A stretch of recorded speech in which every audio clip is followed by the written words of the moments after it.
Ang prediction ng BitMEX co-founder na si Ginoong Arthur Hayes ay maaaring tumaas ang presyo ni Bitcoin kung magpapatuloy ang pagtaas ng presyo ng langis o oil at energy or enerhiya dahil sa mga tensyon sa Middle East.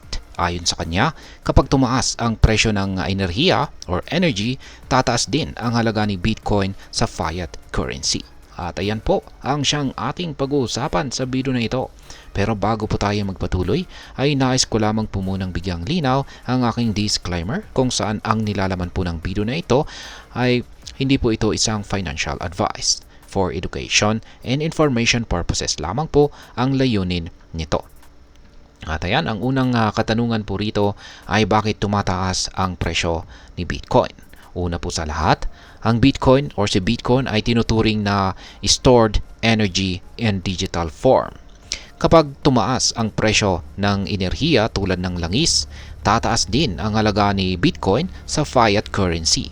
Ito ay dahil ang mining ng Bitcoin ay nangangailangan ng mataas na energy consumption.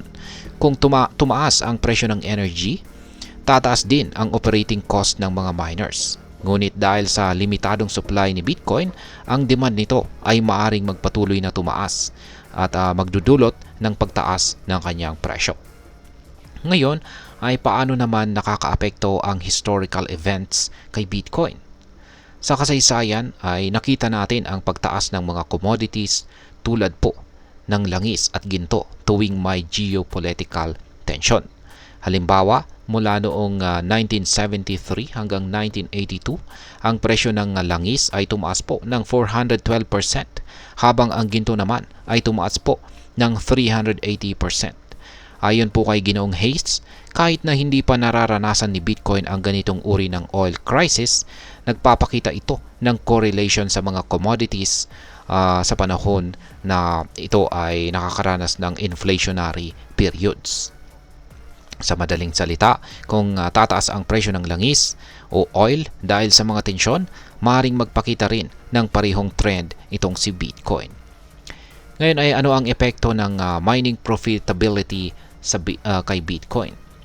Ang profitability ng Bitcoin mining ay maaapektuhan din po. Kapag tumaas ang presyo ng enerhiya, maaaring bumaba ang hash rate o ang processing power na ginagamit sa pagmimina ng Bitcoin. Ngunit kung bumaba po ang hash rate, magiging mas madali ang mining process at maaaring pumasok ang mga bagong miners na magpapatuloy sa pagtaas ng presyo ni Bitcoin. Ngayon ay paano maintindihan ang relasyon ni Bitcoin sa energy? Ang relasyon po ni Bitcoin at energy ay isang komplikadong aspeto na kadalasang hindi nauunawahan ng karamihan. Itong si Bitcoin ay isang digital asset na may intrinsic value batay sa kanyang energy consumption. Kapag tumaas ang presyo ng energy, ang halaga ng Bitcoin ay maaring tumaas rin dahil sa mas mataas na production cost nito.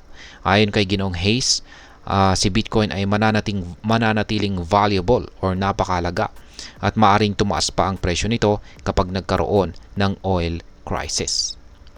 Ngayon ay ano ang mga real world implications nito? Isa sa mga pinakamalaking implications ng prediction na ito ay ang potential rise ni Bitcoin bilang isang safe haven asset tulad ng ginto. Sa panahon po ng geopolitical tensions tulad ng mga nangyayari sa Middle East, maaaring mag-shift or magbago ang mga investors sa mga digital assets or lumipat po sila sa mga digital assets tulad ng Bitcoin bilang proteksyon laban po sa inflation at economic instability. Makikita natin ang pagtaas ng presyo ni Bitcoin kapag ang mga traditional markets ay nakakaranas po ng volatility dahil sa external factors. Ngayon ay ano naman ang aking masasabi tungkol dito? Ang teorya ni Ginoong Arthur Hayes ay isang interesting na pananaw sa kung paano maaring umakto itong si Bitcoin sa ilalim ng mga kondisyon ng global instability. Hindi natin pwedeng i-predict ang future ng eksakto or tugma. Pero ang kanyang analysis ay nagbibigay po ng isang viable na scenario kung paano maaring maglaro ang market dynamics sa hinahanap. Ayan, sa hinaharap po. Kaya personally, ay sa tingin ko ay maaring makatulong sa mga investors at sa mga nag-aaral po ng financial markets ang pagiging handa sa mga posibleng pagbabago sa ekonomiya. At ayan, hanggang dito na lamang po tayo sa video na ito mga ka-crypto. Sana po ay inyong nagustuhan ang aking paliwanag dito. Kung inyo po itong nagustuhan, pakiclick lamang po ang like button nito. Para naman po sa mga bago lamang dito, ay kayo po ay aking inaanyayahan para mag-subscribe. Maliban dito ay pakiclick na rin po ang bell icon nito dahil ito po ang siyang magsisilbing notification nito sa mga bago kong videos na akin pong ina-upload sa aking YouTube channel na ito. Marami pong salamat sa panonood, ingat po tayo lagi at God bless po sa ating lahat.